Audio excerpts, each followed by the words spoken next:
ಇವತ್ತು ಬಿಜಾಪುರ ಜಿಲ್ಲೆಯಲ್ಲಿ 100ರಲ್ಲಿ 80% officers RSS mind ಅದಾರ ಮತ್ತು ಜಿಲ್ಲಾಧಿಕಾರಿ ಕೆಳಗಡೆನೆ ಎಲ್ಲ ಆಫೀಸರ್ಸ್ RSS ಅದಾರ. RSS ಬೇಸ್ ಆಫೀಸರ್ಸ್ ಇಟ್ಕೊಂಡು ನೀವು ಅಲ್ಪಸಂಖ್ಯಾತರ ಉದ್ಧಾರ ಮಾಡ್ತೀನಿ ಅಂತ ಬುನಾದಿ ಕಟ್ಟಿದ್ರ ಇದು ಅಸಾಧ್ಯ ಮಾತಿದೆ. ಸ್ಪಷ್ಟಪಡಿಸ್ತಾ ಇದ್ದೀನಿ, ಈ ಬಿಜಾಪುರ ನಗರದ ಯಾವುದೇ ಸೋಕಾಲ್ಡ್ ಲೀಡರ್ಸ್ ಏನ್ ಖಾದಿ ಬಟ್ಟೆ ಹಾಕೊಂಡು ಓಡಾಡ್ತಾ ಇದ್ದಾರೆ ಅವರಿಗೆ ನಂದು ನೇರ್ ಮೆಸೇಜ್ ಇದೆ. ನಾವು ಯಾವ ಚುನಾವಣೆಗೆ ಆಸೆ ಪಟ್ಟವನಲ್ಲ.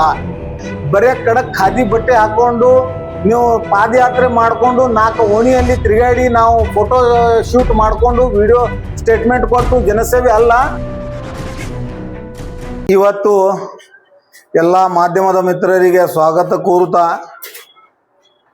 ಬಿಜಾಪುರ ನಗರದಲ್ಲಿ ನಡೆತಿರುವ SIR ಮತ್ತು ಅದರ ಪ್ರಕ್ರಿಯೆ ಬಗ್ಗೆ ಮತ್ತು ಬಿಜಾಪುರ ಮತಕ್ಷೇತ್ರ ವಿಧಾನಸಭಾ ಮತಕ್ಷೇತ್ರ ಕಾನ್ಸ್ಟಿಟ್ಯೂನ್ಸಿ 221 ಬಗ್ಗೆ ಕೆಲವು ವಿಷಯಗಳನ್ನು ನಾನು ಚರ್ಚಿಸಬೇಕಾಗಿ ಅತಿ ಅನಿವಾರ್ಯ ಮತ್ತು ಅವಶ್ಯಕತೆ ಇದ್ದಿದೆ ಅನ್ನುವಂಥದ್ದು ಅರ್ಥಿಸ್ಕೊಂಡು ಇವತ್ತು ತಮ್ಮ ಮಾಧ್ಯಮದ ಎಲ್ಲ ಮಿತ್ರರಿಗೆ ನಾನು ಕರೆದಿರೋದು. ಮೂಲ ವಿಷಯ ಏನಿದೆ ಅಂತಂದರೆ, ಇವತ್ತು SIR ಪ್ರಕ್ರಿಯೆ ನಡೆದಿದೆ. ಇದರಲ್ಲಿ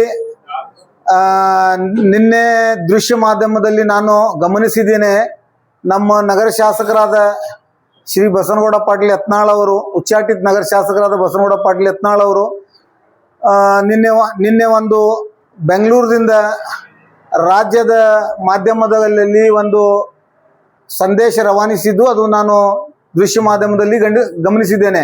ಅದರಲ್ಲಿ ಅವರು ಒಂದು ವಿಷಯವನ್ನು ಪ್ರಸ್ತಾಪಿಸಿದ್ದು ಅತಿ ಹಾಸ್ಯಾಸ್ಪದವಾಗಿದೆ. ಯಾಕೆ ಅಂತಂದ್ರೆ, ಆ ಮಾಧ್ಯಮದವರು ಅವರಿಗೆ ಬೈಟ್ ತಗೊಳ್ಳೋ ಟೈಮ್ನಾಗ ಅಟ್ಲೀಸ್ಟ್ ಕಾಮನ್ ಸೆನ್ಸ್ ಮಾಧ್ಯಮದವರಿಗೂ ಇಲ್ಲ ಅಂತ ನಾನು ಭಾವಿಸುತ್ತೇನೆ. ಯಾಕಂದ್ರೆ ನಾನು ಎಲ್ಲ ಮಾಧ್ಯಮ ಅಂತ ಹೇಳುವುದಿಲ್ಲ, ಆದರೆ ಆ ವೇಳೆಯಲ್ಲಿ ನಿಂತಿದ್ದ ಮಾಧ್ಯಮದ ಮಿತ್ರರು ಕಾಮನ್ ಕ್ವಶನ್ ಕೇಳುವಂಥದ್ದು ಅವ್ರ ಬಳಿ ಸಾಮರ್ಥ್ಯ ಇಲ್ಲ, ಅಥವಾ ಅವರು ಭಯದಿಂದ ಕೇಳ್ತಾ ಇಲ್ಲ, ಗೊತ್ತಿಲ್ಲ. ಈ ಇತ್ತೀಚೆಗೆ ಭಾರತೀಯ ಸಂವಿಧಾನದ 4ನೇ ಸ್ತಂಭ ಆದ ಮಾಧ್ಯಮ, ಪತ್ರಿಕಾ ಮಾಧ್ಯಮ ಆಗಲಿ ದೃಶ್ಯ ಮಾಧ್ಯಮ ಆಗಲಿ, ಇವತ್ತು ಕಾನ್ಸ್ಟಿಟ್ಯೂಷನಲ್ 4th ಪೋಲ್ ಅಂತ ನಾವು ಪರಿಗಣಿಸಿದ್ದೀವಿ. ಆದರೆ ಇವತ್ತು ಮಾಧ್ಯಮದ ಕೆಲವು ಚಾನೆಲ್ಗಳು ನೇರವಾಗಿ ಬಕೆಟ್ ಹಿಡಿಯುವ ಕೆಲಸ ಬಿಟ್ಟು ಬೇರೆ ಏನು ಮಾಡ್ತಾ ಇಲ್ಲ. ಅದಕ್ಕೆ ಗಂಭೀರವಾದ ನನ್ನ ಆರೋಪ ಇದೆ ಮಾಧ್ಯಮ ಮಿತ್ರರಿಗೆ. ನೀವು ನಿಷ್ಪಕ್ಷವಾದ ಸಮಾಜ ಸೇವೆಯನ್ನು ನಿರ್ವಹಿಸಬೇಕಾಗಿದೆ. ಯಾಕಂತಂದ್ರೆ, ನೀವು ಒಂದು ಸಮಾಜದ ಧ್ವನಿ ಇರಲಾರ್ದವ್ರದ್ದು ಧ್ವನಿಯಾಗಿ ನೀವು ಕರ್ತವ್ಯ ನಿರ್ವಹಿಸಬೇಕಾದ ನಿಮ್ಮ ಮೂಲ ಕರ್ತವ್ಯ. ಯಾಕೆ ಅಂತಂದ್ರೆ, ಧ್ವನಿ ಇದ್ದವರು ಹಣಬಲ ತೋಲ್ಬಲದಿಂದ ಅವರವರು ತಮ್ಮ ಸಾಧನೆಯನ್ನು ಸಾಧಿಸಬಹುದು. ಆದರೆ ಧ್ವನಿ ಇರಲಾರದ ಮುಗ್ಧ ಜನರದ ಧ್ವನಿಯಾಗಿದ್ದಿರೋ ಕೇವಲ ಒಂದೇ ಒಂದು ಪ್ರಣಾಳಿ ಅಂತಂತಂದ್ರೆ ನ್ಯಾಯ ಕೇಳುವ ಅದು ಮಾಧ್ಯಮ. ಮಾಧ್ಯಮದಲ್ಲಿ ನಿನ್ನೆ ಅದು ಯತ್ನಾಳ್ ಮತ್ತು ಇವತ್ತು ಈ ಮಾಧ್ಯಮದ ಗೋಷ್ಠಿಯಲ್ಲಿ ಯಾವ ಅಶ್ಲೀಲ ಆಗಲಿ ಅಪಶಬ್ದ ಆಗಲಿ ನಾನು ಯಾವ ಮಾತಾಡುವುದಿಲ್ಲ. ಯಾಕೆ ಅಂತಂದ್ರೆ, ನಾನು ವಿಚಾರ ಮತ್ತು ಗಂಭೀರ ಯೋಚನೆ ಮಾಡಿ ನಾನು ನಿರ್ಣಯಕ್ಕೆ ಬಂದಿದ್ದೇನೆ. ಯಾವುದೇ ಕಾಲಕ್ಕೆ ನಾನು ಯತ್ನಾಳ್ ಬಸನಗೌಡರ ವಿರುದ್ಧ ಅಶ್ಲೀಲ ಅಪಶಬ್ದ ಮಾತನಾಡುವುದು ಮುಂದಾಗುವುದಿಲ್ಲ. ಆದರೆ subject to condition, Yatnal Basanagouda ನಗರ ಶಾಸಕರವರು ರಾಜಕಾರಣ ಬೇಕಾದಂಗೆ ಅವ್ರು ಮಾಡಲಿ, ಬಟ್ ನಮ್ಮ ಧರ್ಮ, ನಮ್ಮ ಜಾತಿ, ನಮ್ಮ ಸಮಾಜ, ನಮ್ಮ ಮಹಿಳೆಯ, ನಮ್ಮ ಗೌರವ ಘನತೆಗೆ ಅವರು ಏನಾದರೂ ಅಶ್ಲೀಲ ಮಾತಾಡಿದ್ರೆ ಅವ್ರದ್ದು 10 ಪಟ್ಟು ಅಶ್ಲೀಲ ನಾವು ಮಾತಾಡೋದು ಫಿಕ್ಸ್. ಆದ್ರೆ ಅವರು ಮರ್ಯಾದೆಯ ಚೌಕಟ್ಟಿನಲ್ಲಿ ಮಾತನಾಡಿದ್ರೆ ನಾವು ಅವ್ರಿಗೆ ಮರ್ಯಾದೆ ಚೌಕಟ್ಟಿನಲ್ಲೇನೆ ಮಾತಾಡ್ತೀವಿ. ಹಾಗಾಗಿ ಈಗ ಅವರು ನಿನ್ನೆ ಪ್ರಸ್ತಾಪ ಮಾಡುವ ವೇಳೆಯಲ್ಲಿ ಅವರು ಒಂದು ಮಾತು ಹೇಳಿದ್ರು, ಈ 12,000 ಸತ್ತಿದ್ದ ವೋಟರ್ಸ್ ಅನ್ನು ಡುಪ್ಲಿಕೇಟ್ ಮಾಡಿ ಇವರು ಮಾಡ್ತಾ ಇದ್ದಾರೆ, ನಗರದಲ್ಲಿ ದಾಳಿ ಮಾಡ್ತಾ ಇದ್ದಾರೆ, ಗಲಾಟೆ ಮಾಡ್ತಾ ಇದ್ದಾರೆ ಅಂತಂದ್ರೆ, ನಾನು ನಗರ ಶಾಸಕರಾದ ಬಸನಗೌಡ ಪಾಟೀಲ್ ಯತ್ನಾಳ್ ಅವರಿಗೆ ತಮ್ಮ ಮಾಧ್ಯಮದ ಮುಖಾಂತರ ನೇರ ಪ್ರಶ್ನೆ ಮಾಡ್ತಾ ಇದ್ದೀನಿ. 20 ವರ್ಷ ಹಿಂದೆ ಇದು SIR ಪ್ರಕ್ರಿಯೆ ಆಗಿತ್ತು 2002ರಲ್ಲಿ, ಮತ್ತು ಇವತ್ತಿಗೆ 2026. It is A central government routine work. ಇದು ಏನು ವಿಶೇಷ ಇದರಲ್ಲಿ ಗಾಬರಿಗೊಳ್ಳುವ ಅಂಥದ್ದು ಇಂಥದ್ದು ಏನೇನು ಅವಶ್ಯಕತೆ ಇಲ್ಲ. ಫಸ್ಟ್ ಆಫ್ ಆಲ್ ನಾನು ಎಲ್ಲ ಜಿಲ್ಲೆಯ ಮತದಾರರಿಗೆ ವಿನಂತಿ ಮಾಡಿಕೊಳ್ಳೋದೇನೆಂದ್ರೆ, SIR ಪ್ರಕ್ರಿಯೆಯಿಂದ ಗಾಬರಿಗೊಂಡು ವಿಚಲಿತ ಆಗುವಂತಹದ್ದು ಯಾವುದು ಸನ್ನಿವೇಶ ಇಲ್ಲ. ಇದು ಎವ್ರಿ 20 years ಒಮ್ಮೆ SIR ಇಂಟೆನ್ಸಿವ್ ರಿವ್ಯೂ, ಇದು ಏನಿದೆ ಸ್ಪೆಷಲ್ ಇಂಟೆನ್ಸಿವ್ ರಿವ್ಯೂ ಏನಿದೆ, ಮತದಾರ ಪರಿಷ್ಕರಣಾ ಕೆಲಸ. ಇದು ಮತದಾರ ಪರಿಷ್ಕರಣಾ ಅಂತಂತಂದ್ರೆ ರಿವ್ಯೂ ಇರ್ತದ. ಅದು ರಿವ್ಯೂದ್ರಲ್ಲಿ ಯಾವುದೇ ಭಯ ಪಡೆಯುವುದು ಅವಶ್ಯಕತೆ ಇಲ್ಲ. ಆದ್ರೆ ನಗರ ಶಾಸಕರು ಹೇಳಿದ್ದ ಮಾತೇನಿದೆ ಅಂತಂದ್ರೆ 12,000 ಮತಗಳನ್ನು ಸತ್ತಿದ್ದವರನ್ನು ಇವರು ಸೇರ್ಪಡೆ ಮಾಡ್ಲಿಕ್ಕೆ ಗಲಾಟೆ ಮಾಡ್ತಾ ಇದ್ದಾರೆ. ಇದು ಸತ್ಯಕ್ಕೆ ದೂರವಾದ ಮಾತು. ಯಾಕೆ ಅಂತಂದ್ರೆ ಬಸನಗೌಡ ಪಾಟೀಲ್ ಯತ್ನಾಳ್ ಅವರಿಗೆ ಒಂದು ಕಾಮನ್ ಸೆನ್ಸ್ ಇಲ್ಲ. 20 ವರ್ಷನಾಗ ಕೇವಲ 12,000 ಮಂದಿ ಸತ್ತಿಲ್ಲ ಈ ಬಿಜಾಪುರ ನಗರದ ಮತಕ್ಷೇತ್ರದಲ್ಲಿ. ಅಟ್ಲೀಸ್ಟ್ ಅವರು ಕಾರ್ಪೊರೇಷನ್ ಮತ್ತು ತಹಸೀಲ್ ಲಿಮಿಟ್ಸ್ ದೊಳಗ ಬರ್ತ್ ಅಂಡ್ ಡೆತ್ 2002ರಿಂದ 2026ರವರೆಗೆ ಬಿಜಾಪುರ ನಗರ ಮತಕ್ಷೇತ್ರದಲ್ಲಿ ಜನನ ಎಷ್ಟು ಮಂದಿದಾಯಿತು, ಮರಣ ಎಷ್ಟು ಮಂದಿ ಹೊಂದಿದ್ರು ಅನ್ನುವಂಥದ್ದು ದಾಖಲೆಯನ್ನು ಕೈಯಲ್ಲಿ ಹಿಡಿದುಕೊಂಡು ದಾಖಲೆ ಸಮೇತ ಅವರು ಮಾತನಾಡಿದ್ರೆ ನಾನು ಅವರಿಗೆ ಒಂದು ಪ್ರಜ್ಞಾವಂತ ಶಾಸಕ ಅಂತ ಹೇಳ್ಬಹುದಾಗಿತ್ತು. ಆದರೆ ಪ್ರಜ್ಞಾಹೀನ ಶಾಸಕರ ಕೆಲಸ ಏನಪ್ಪಾ ಅಂತಂತಂದ್ರೆ ಗಾಳಿಯಲ್ಲಿ ಗುಂಡು ಹೊಡೆಯುವುದು. ಯಾಕಂದ್ರೆ 20 ವರ್ಷದಲ್ಲಿ 12,000 ಜನ ಸತ್ತಿಲ್ಲ, ಸಾಕಷ್ಟು ಮಂದಿ ಸತ್ತಿದ್ದಾರೆ. ಪ್ರಶ್ನೆ ನಂಬರ್ 1. ಪ್ರಶ್ನೆ ನಂಬರ್ 2 ನನ್ನ ನಗರ ಶಾಸಕರಿಗೆ ಏನಿದೆ ಈ ಮಾಧ್ಯಮದ ಮುಖಾಂತರ ಅಂತಂದ್ರೆ 12,000 ಜನ ಕೇವಲ ಮುಸಲ್ಮಾನರೇ ಸತ್ತಿದ್ದಾರೆ. ಮತದಾರರ ಪಟ್ಟಿಯಲ್ಲಿ ಡುಪ್ಲಿಕೇಟ್ ವೋಟ್ ಮುಸಲ್ಮಾನರು ಮಾಡ್ತಾ ಇದ್ದಾರೆ ಅಂತ ಅವರು ಗಂಭೀರ ಆರೋಪ ಮಾಡ್ತಾ ಇದ್ದಾರೆ. ಬುರ್ಕಾ ಹಾಕೊಂಡು ಹೆಣ್ಮಕ್ಳು ವೋಟ್ ಹಾಕ್ಲಿಕ್ಕೆ ಅವರಿಗೆ ಯಾವುದು ಪರಿಶೀಲನೆ ಆಗುದಿಲ್ಲ ಅಂತ ಅವ್ರು ಹೇಳ್ತಾ ಇದ್ದಾರೆ. ಕೇಂದ್ರ ಸರ್ಕಾರದಲ್ಲಿ ನಿಮ್ಮದೇ ಬಿಜೆಪಿ ಗೌರ್ಮೆಂಟ್ ಅದ. ಬಿಜೆಪಿ ಗೌರ್ಮೆಂಟ್ ಅಧೀನದಲ್ಲಿನೇ ಚುನಾವಣಾ ಆಯೋಗ ಕೆಲಸ ಮಾಡ್ತಾ ಇದೆ. ಹಾಗಿದ್ರೆ ವೆಸ್ಟ್ ಬೆಂಗಾಲ್ನಲ್ಲೇ ಎಲ್ಲಾ ಮುಸಲ್ಮಾನರು ವೋಟ್ ಹಾಕಿದ್ದು ಬಿಜೆಪಿಗೆ ವೋಟ್ ಹಾಕಿದ್ದಾರೆ ಅನ್ನಂಗಾಯ್ತಲ್ಲ ಇದರ ಅರ್ಥ. ಮತ್ತು ಕಾಂಗ್ರೆಸ್ ಗೆಲುವು ಸಾಧಿಸಿದ ಕ್ಷೇತ್ರಗಳಲ್ಲಿ ಮುಸಲ್ಮಾನ್ ವೋಟ್ ಮೇಲೆ ನೀವು ಪ್ರಶ್ನೆ ಮಾಡ್ತೀರಾ. ವೆಸ್ಟ್ ಬೆಂಗಾಲ್, ಬಿಹಾರ್, ಉತ್ತರ ಪ್ರದೇಶನಲ್ಲಿ ಮುಸಲ್ಮಾನರು maximum majority of voters is a Muslims and there is a government, BJP led government ಇದೆ. ರಾಜ್ಯ ಸರ್ಕಾರ ಎಲ್ಲ ಬಿಜೆಪಿ ರಚಿಸಿದ ಸರ್ಕಾರಗಳು ಅದಾವ. ಅಂದ್ರೆ ಮುಸಲ್ಮಾನರು ವೋಟ್ ಬಿಜೆಪಿಗೆ ಮತ ಕೊಟ್ರೆ ಲೀಗಲ್, ಬಿಜೆಪಿಗೆ ಹೊರತುಪಡಿಸಿ ಓಟ. ಮತ್ತು ಇದು ಎಲ್ಲ ಹೊರತುಪಡಿಸಿ ನಿಮ್ಗೆ ನಗರ ಶಾಸಕರಿಗೆ ನನ್ನ ನೇರ ಸವಾಲಿದೆ, ನಿಮ್ಗೆ ಲೋಕಲ್ ಸ್ಟ್ಯಾಂಡಿನೇ ಇಲ್ಲ. ಯಾಕೆ ಅಂತಂದ್ರೆ ನೀವು ಬಿಜೆಪಿದವರು ಅಲ್ಲ, ಕಾಂಗ್ರೆಸ್ದವರು ಅಲ್ಲ, ನೀವು ಪಕ್ಷೇತರ ಶಾಸಕರಾದಿರಿ.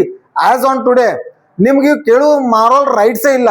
ಒಂದನೇದು. ಎರಡನೇದು, ಮುಸಲ್ಮಾನರು 12,000 ಮತಗಳನ್ನು ಡುಪ್ಲಿಕೇಟ್ ಮಾಡ್ತಾ ಇದ್ದಾರೆ ಅಂತ ಹೇಳ್ತಾ ಇದ್ದೀರಿ ನೀವು.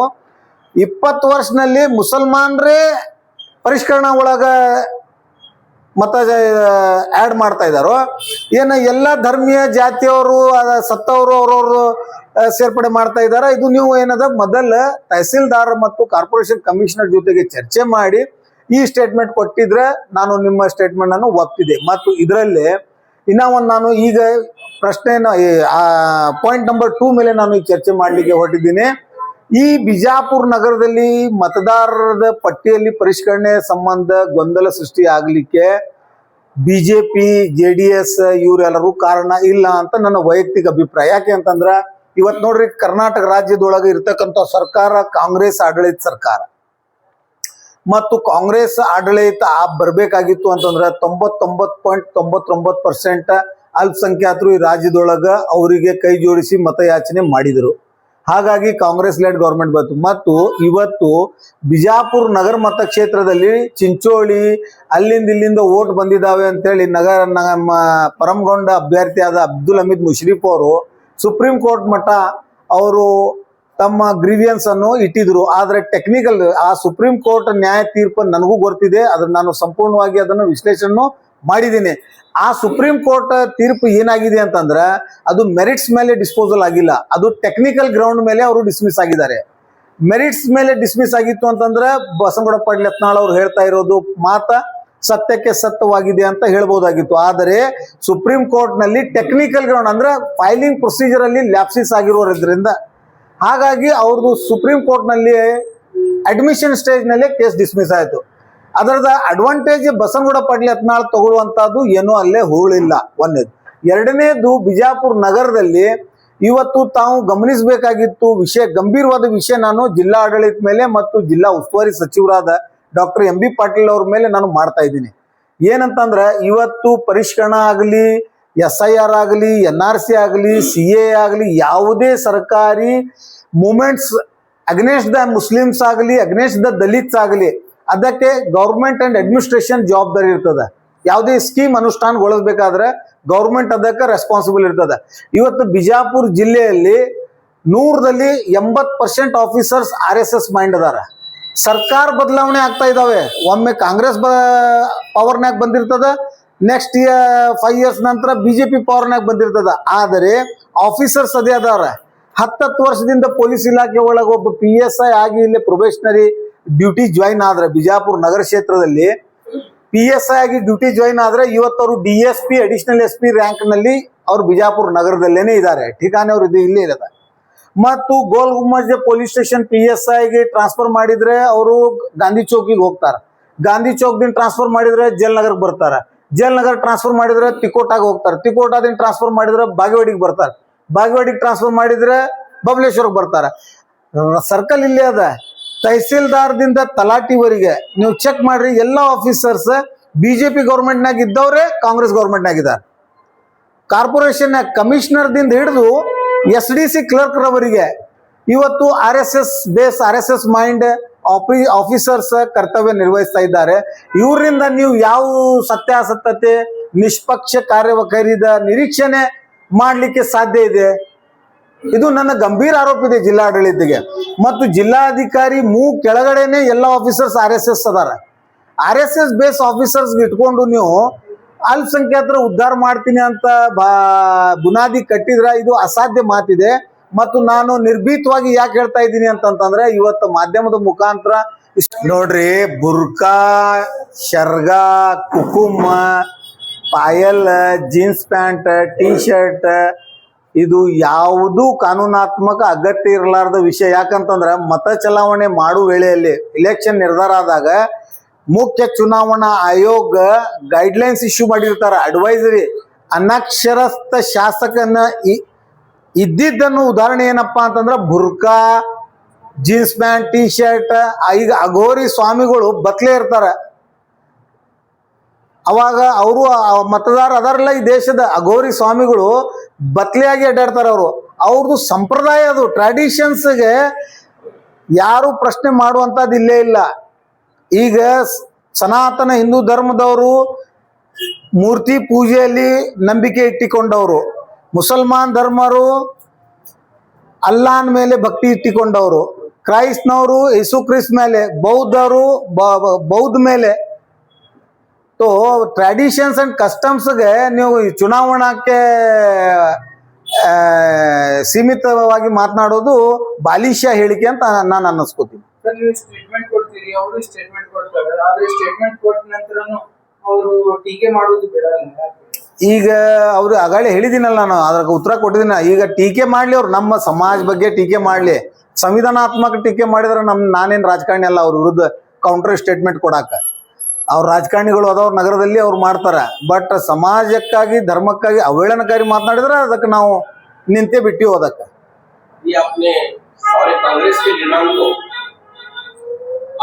ಸ್ಪಷ್ಟಪಡಿಸ್ತಾ ಇದ್ದೀನಿ, ಈ ಬಿಜಾಪುರ ನಗರದ ಯಾವುದೇ ಸೋಕಾಲ್ಡ್ ಲೀಡರ್ಸ್ ಏನ್ ಖಾದಿ ಬಟ್ಟೆ ಹಾಕೊಂಡು ಓಡಾಡ್ತಾ ಇದ್ದಾರೆ ಅವರಿಗೆ ನಂದು ನೇರ ಮೆಸೇಜ್ ಇದೆ. ನಾವು ಯಾವ ಚುನಾವಣೆಗೆ ಆಸೆ ಪಟ್ಟವನಲ್ಲ, ನಾ ಯಾವ ಚುನಾವಣೆಗೆ ಎದುರಿಸವನು ಅಲ್ಲ, ನನಗೆ ಯಾವ ಚುನಾವಣೆದ ಅವಶ್ಯಕತೆನೂ ಇಲ್ಲ. ಅದು ಕಾರ್ಪೊರೇಷನ್ದಾಗಲಿ, ವಿಧಾನಸಭಾದಾಗಲಿ, ಜಿಲ್ಲಾ ಪಂಚಾಯತ್ ಆಗಲಿ, ನಾನು ಯಾವ ಚುನಾವಣೆಗೆ ಸ್ಪರ್ಧಿಸುವ ತಜ್ವೀಜ್ ಒಳಗೆ ಯಾವ ಇಲ್ಲ. ನನ್ನ ಸಮಾಜ ಸೇವೆ, ನನ್ನ ಕಳಕಳಿ ಸಮಾಜ ಸಲುವಾಗಿ ಕೇವಲ ಒಂದೇ ಒನ್ ಪಾಯಿಂಟ್ ಎಜೆಂಡಾ ಮೇಲೆ ಇದೆ.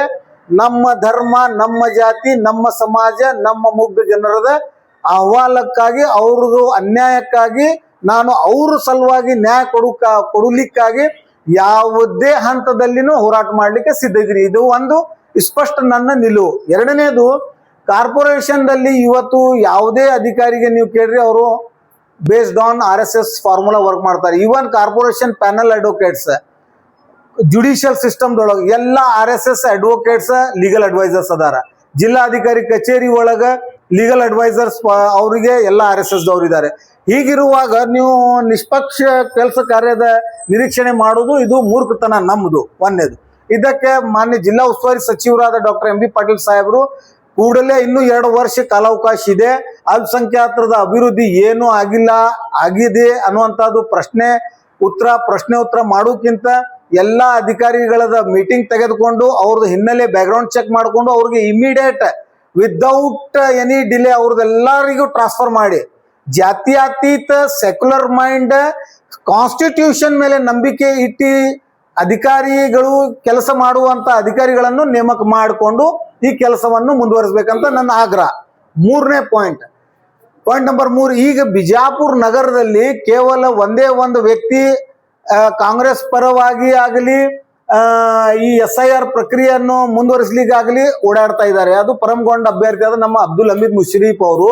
ಮತ್ತು ಅಬ್ದುಲ್ ಹಮೀದ್ ಮುಶ್ರೀಫ್ ಜೊತೆಗೆ ನಾವು ನೀವು ಅನ್ನೋಕ್ಕಿಂತ ಏನದ ಎಲ್ಲ ಅಲ್ಪಸಂಖ್ಯಾತ ದಲಿತ ಸಮಾಜ 90,000 ಸಮೀಪ ಮತದಾರರು ಮತ ಕೊಟ್ಟಿದ್ದಾರೆ ಅಂತಂದ್ರೆ ಅವ್ರದ್ದು ಕರ್ತವ್ಯ ಮತ್ತು ಜವಾಬ್ದಾರಿ ಇದೆ.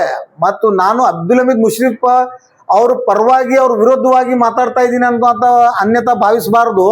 ನಾನು ಹೇಳ್ತಾ ಇರೋದು ಉಳ್ಕಾದ 30 ಮಂದಿ ಆಕಾಂಕ್ಷಿ, ಅದರಲ್ಲಿ ನಾನು ಒಬ್ಬ ಇದ್ದೆ. ಕಳೆದ ಚುನಾವಣೆ ಟಿಕೆಟ್ ಆಕಾಂಕ್ಷಿ ನಾನು ಇದ್ದೆ. ಮತ್ತು ನನ್ನ ಕೆಲಸ ನಾನು ಜವಾಬ್ದಾರಿಯುತವಾಗಿ ಏನ್ ಮಾಡ್ಬೇಕಾಗಿದೆ ಅದು ಟೆಕ್ನಿಕಲಿ ಆನ್ ಪೇಪರ್ ನಾನು ಮಾಡ್ತಾ ಇದ್ದೀನಿ. ಅದಕ್ಕೊಂದು ಉದಾಹರಣೆ ಇಲ್ಲೇನೆ ನಾನು ಪ್ರೆಸ್ ಮೀಟ್ ಮಾಡ್ತಾ ಇದ್ದೀನಿ. ಇದರಲ್ಲೇನೆ ನಾನು ಈ ಕಾಸಿಂ ಖಾದ್ರಿ ದರ್ಗಾದ ಮ್ಯಾನೇಜ್ಮೆಂಟ್ ಕಮಿಟಿ ಜನರಲ್ ಸೆಕ್ರೆಟರಿ ಇದ್ದೀನಿ. ಮತ್ತು ನಮ್ಮ ಅಧ್ಯಕ್ಷ ಆದ ಜಾವೀದ್ ಕುಡ್ಗಿ ಅವರು, ನಾವು ನಮ್ಮ ಕಮಿಟಿ ವತಿಯಿಂದ ಇಲ್ಲೇ SIR ಫಾರ್ಮ್ ಫಿಲಪ್ ಮಾಡುವುದಾಗಲಿ ಸಾರ್ವಜನಿಕ ಸೇವೆ ಮಾಡುವುದಾಗಲಿ ನಿರಂತರ ಡೇ ಫಸ್ಟ್ ದಿಂದ ಕಂಟಿನ್ಯೂ ಇವಾಗ ನಡೆದಿದೆ. ಮತ್ತು ನನ್ನದೇ ಆದ ಒಂದು ಸೀಮಿತ ವ್ಯಾಪ್ತಿಯಲ್ಲಿ, ಬಿಕಾಸ್ ನಾನು ಒಬ್ಬ ಜಿಲ್ಲಾ ಸರ್ಕಾರಿ ವಕೀಲ ಇರುವುದರಿಂದನೂ ನಾನು ಸಾರ್ವಜನಿಕ ಕೆಲಸ ಕಾರ್ಯಗಳಲ್ಲಿ ಭಾಗವಹಿಸಬಾರದು. ಆದರೂ ನನ್ನ ಸಮಾಜದ ಹಿತಕ್ಕಾಗಿ ನಾನು ಬಂದಿದ್ದೇನೆ. ಮತ್ತು ಉಳ್ಕಾದು ಕೆಲವೊಬ್ರು ನಮ್ಮ ಮುಸ್ಲಿಂ ಮುಖಂಡರಿಗೆ ನಾನು ಈ ಮಾಧ್ಯಮದ ಮುಖಾಂತರ ನೇರ ವಿನಂತಿ ಮತ್ತು ಆಗ್ರಹ ಮಾಡ್ತಾ ಇದ್ದೀನಿ. ಸಮಾಜ ನೋಡ್ತಾ ಇದೆ ನಿಮ್ದು ಕಾರುವ ಖೈರಿಗಳು ಎಲ್ಲ. ಪ್ರತಿ ಒಬ್ಬ ಸಾಮಾನ್ಯ ಆಟೋ ಡ್ರೈವರ್ ಇವತ್ತು ಆಂಡ್ರಾಯ್ಡ್ ಮೊಬೈಲ್ ಇಟ್ಕೊಂಡಿದ್ದಾರೆ. ಯಾರ್ಯಾರು ಏನೇನ್ ಮಾಡ್ತಾ ಇದ್ದಾರೆ ಅನ್ನೋದು ಗಮನಿಸ್ತಾ ಇದ್ದಾರೆ. ಅವರು ಕೆಲವೊಬ್ರು MLA ಆಗ್ಬೇಕಂತ ಆಸೆ ಉಳ್ಳವರು ಅದಾರ, ಕೆಲವೊಬ್ರು MLC ನಾಮಿನೇಟ್ ಆಗ್ಬೇಕಂತ ಆಸೆ ಉಳ್ಳವರು ಅದಾರ, ಕೆಲವೊಬ್ರು ನಿಗಮ ಮಂಡಳಿ ಅಧ್ಯಕ್ಷ ಆಗ್ಬೇಕಂತ ಮಾಡ್ತಾ ಇದ್ದಾರೆ. ಆದ್ರೆ ಮೊದಲ ನೀವು ಜನಸೇವೆ ಮಾಡ್ಬೇಕಾಗಿದ್ದು ಮೂಲ ಕರ್ತವ್ಯ ನಿಮ್ದು. ಇವತ್ತು ಜನರು ಪರದಾಡ್ತಾ ಇದ್ದಾರೆ, ಬೀದಿಯಲ್ಲಿ ಪರದಾಡ್ತಾ ಇದ್ದಾರೆ. ಬರೇ ಖಡಕ್ ಖಾದಿ ಬಟ್ಟೆ ಹಾಕೊಂಡು ನೀವು ಪಾದಯಾತ್ರೆ ಮಾಡ್ಕೊಂಡು 4 ಓಣಿಯಲ್ಲಿ ತಿರುಗಾಡಿ ನಾವು ಫೋಟೋ ಶೂಟ್ ಮಾಡ್ಕೊಂಡು ವಿಡಿಯೋ ಸ್ಟೇಟ್ಮೆಂಟ್ ಕೊಟ್ಟು ಜನಸೇವೆ ಅಲ್ಲ. ಫೀಲ್ಡ್ಗೆ ಇಳಿದು ಬಾಟಮ್ ಲೆವೆಲ್ ಒಬ್ಬ ಕಡ ಮತದಾರನು ಉಳಿಬಾರ್ದು. ಆ ನಮೂನೆ ಕೆಲಸ ಮಾಡ್ಬೇಕಂತಂದ್ರೆ ಕೋಆರ್ಡಿನೇಷನ್ ಬೇಕು, ಒಗ್ಗೂಡಿ ಎಲ್ಲರೂ.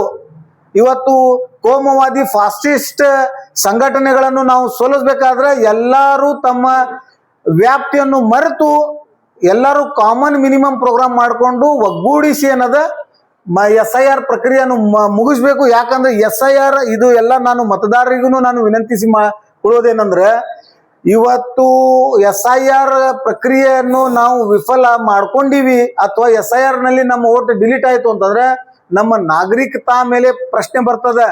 ಇವತ್ತು ನಮ್ಮ ಸಿಟಿಸನ್ ರೈಟ್ಸ್ನೇ ಹೋಯ್ತು ಅಂತಂದ್ರೆ ನಾವು ಈ ದೇಶದ ನಾಗರಿಕನೇ ಅಲ್ಲ ಅಂತಂದ್ರೆ ನಾಳೆ ನಮ್ಮ ಮೇಲೆ ಆಗು ಹೋಗು ಯಾವುದೇ ಕಾನೂನಾತ್ಮಕ ಕ್ರಮಗಳಿಗೆ ನ್ಯಾಯಾಲಯಗಳಲ್ಲಿನೂ ಪರಿಹಾರ ಕೇಳಲಿಕ್ಕೆ ಆಗುದಿಲ್ಲ, ಸಮಾಜದಲ್ಲಿನೂ ಕೇಳಲಿಕ್ಕೆ ಆಗುದಿಲ್ಲ. ಹಾಗಾಗಿ ಎಲ್ಲಾ ಮತದಾರರಿಗೆ ಮತ್ತು ನಮ್ಮ ನಗರದ ಎಲ್ಲಾ ಮತದ ಮುಗ್ಧ ಜನರಿಗೆ ನಾನು ಈ ಮಾಧ್ಯಮದ ಮುಖಾಂತರ ವಿನಂತಿಸಿಕೊಳ್ಳೋದೇನೆಂದ್ರೆ, SIR ನಲ್ಲಿ ಪಾಲ್ಗೊಂಡು ಸ್ವಯಂ ಪ್ರೇರಿತವಾಗಿ ಯಾರದೇ ಮುಲಾಜಿ ಇಲ್ಲದೆ ನಿಮ್ಮ ಫಾರ್ಮ್ಗಳನ್ನು ಕರೆಕ್ಟ್ ಫಿಲಪ್ ಮಾಡಿಕೊಂಡು ನೀವು ಕಡ್ಡಾಯವಾಗಿ ಸಂಬಂಧಿಸಿದ ಅಧಿಕಾರಿಗಳಿಗೆ ಕೊಟ್ಟು ಅದರದ್ದು ರಿಸೀವ್ಡ್ ಅಕ್ನಾಲೇಜ್ಮೆಂಟ್ ನಿಮ್ಮಲ್ಲಿ ಇಟ್ಟುಕೊಂಡು ನೀವು ಜಾಗೃತ ಆಗ್ಬೇಕಂತ ವಿನಂತಿ. ಧನ್ಯವಾದ.